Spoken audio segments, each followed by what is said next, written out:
बोले दे हब ना मरिया हो माने पागल बनाओ हाँ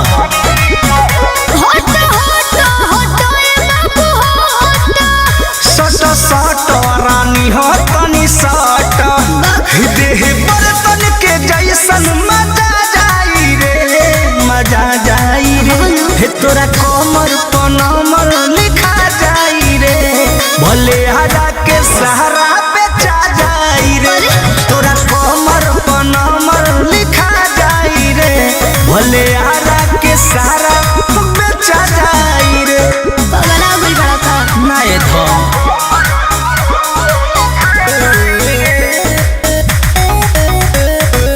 म्यूजिक बाय आर्या शर्मा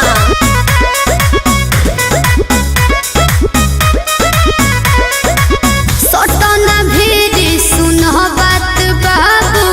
देखी के हो खाना हाबी हो चूरी डाली के सुन तुए बाबी चाही हो हट बगना काहे राइटर संदेश बोलो ना चढ़ बढ़ के लड़की हो